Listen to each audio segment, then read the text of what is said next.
പുറപ്പാട് 3-ാം അധ്യായം. മോശയെ വിളിക്കുന്നു. മോശ തന്റെ അമ്മായിയപ്പനും മിദ്യാനിലെ പുരോഹിതനുമായ ജത്രോയുടെ ആടുകളെ മേയിച്ച് കഴിയുകയായിരുന്നു. അവൻ മരുഭൂമിയുടെ മറുഭാഗത്തേക്ക് ആടുകളെ നയിക്കവേ ദൈവത്തിന്റെ മലയായ ഹോറബിൽ എത്തിച്ചേർന്നു.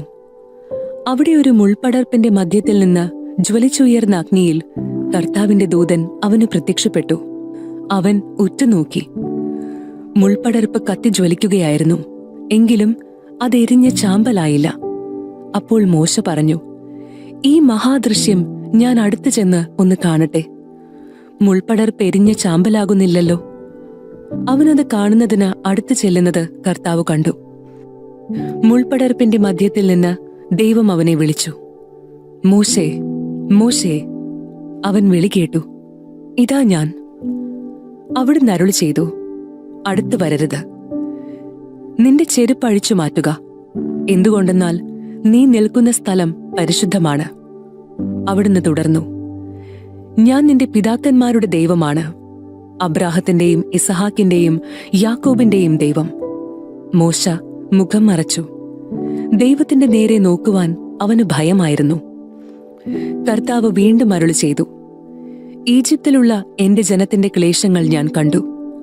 മേൽനോട്ടക്കാരുടെ ക്രൂരത കാരണം അവരിൽ നിന്ന് ഉയർന്നു വരുന്ന രോദനം ഞാൻ കേട്ടു. അവരുടെ യാതനകൾ ഞാൻ അറിയുന്നു. ഈജിപ്തുകാരുടെ കയ്യിൽ നിന്ന് അവരെ മോചിപ്പിക്കാനും അവിടെ നിന്ന് ക്ഷേമകരവും വിസ്തൃതവും തേനും പാലും ഒഴുകുന്നതുമായ ഒരു ദേശത്തേക്ക് കാനാന്യർ, ഹിത്യർ, അമോര്യർ, പെരീസ്യർ, ഹിവ്യർ, ജബൂസ്യർ എന്നിവർ അധിവസിക്കുന്ന സ്ഥലത്തേക്ക് അവരെ നയിക്കാനുമാണ് ഞാൻ ഇറങ്ങി വന്നിരിക്കുന്നത്. ഇതാ, ഇസ്രായേൽ മക്കളുടെ നിലവിളി എന്റെ അടുത്തെത്തിയിരിക്കുന്നു. ഈജിപ്തുകാർ അവരെ എപ്രകാരം മർദ്ദിക്കുന്നുവെന്ന് ഞാൻ കണ്ടു. ആകയാൽ വരൂ, ഞാൻ നിന്നെ ഫറവോയുടെ അടുക്കലേക്ക് അയക്കാം. നീ എന്റെ ജനമായ ഇസ്രായേൽ മക്കളെ ഈജിപ്തിൽ നിന്ന് പുറത്തു കൊണ്ടുവരണം.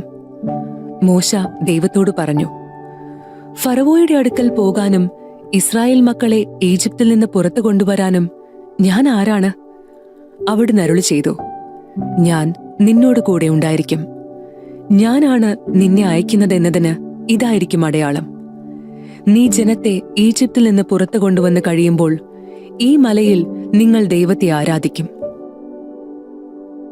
മോശ ദൈവത്തോട് പറഞ്ഞു, ഇതാ, ഞാൻ ഇസ്രായേൽ മക്കളുടെ അടുക്കൽ പോയി നിങ്ങളുടെ പിതാക്കന്മാരുടെ ദൈവം എന്നെ നിങ്ങളുടെ അടുക്കലേക്ക് അയച്ചിരിക്കുന്നു എന്ന് പറയാം.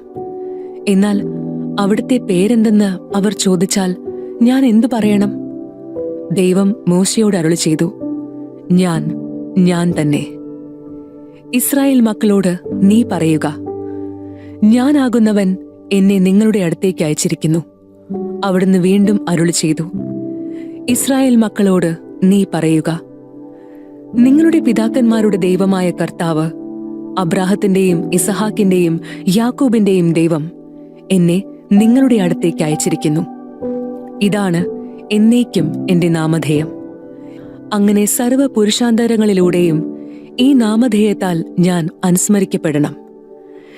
നീ പോയി ഇസ്രായേൽ ശ്രേഷ്ഠന്മാരെ വിളിച്ചുകൂട്ടി പറയുക, നിങ്ങളുടെ പിതാക്കന്മാരുടെ ദൈവമായ കർത്താവ്, അബ്രാഹത്തിന്റെയും ഇസഹാക്കിന്റെയും യാക്കോബിന്റെയും ദൈവം പ്രത്യക്ഷപ്പെട്ട് എന്നോട് അരുളി ചെയ്തു, ഞാൻ നിങ്ങളെ സന്ദർശിക്കുകയും ഈജിപ്തുകാർ നിങ്ങളോട് പ്രവർത്തിക്കുന്നത് കാണുകയും ചെയ്തിരിക്കുന്നു. നിങ്ങളെ ഈജിപ്തിലെ കഷ്ടതകളിൽ നിന്ന് മോചിപ്പിച്ച് കാനാന്യർ, ഹിത്യർ, അമോര്യർ, പെരീസ്യർ, ഹിവ്യർ, ജബൂസ്യർ എന്നിവരുടെ നാട്ടിലേക്ക്, തേനും പാലും ഒഴുകുന്ന ദേശത്തേക്ക് കൊണ്ടുപോകാൻ ഞാൻ നിശ്ചയിച്ചിരിക്കുന്നു. നീ പറയുന്നത് അവർ അനുസരിക്കും. ഇസ്രായേൽ ശ്രേഷ്ഠന്മാരോടൊന്നിച്ച് നീ ഈജിപ്തിലെ രാജാവിന്റെ അടുക്കൽ ചെന്ന് പറയണം, ഹെബ്രായരുടെ ദൈവമായ കർത്താവ് ഞങ്ങളെ സന്ദർശിച്ചിരിക്കുന്നു.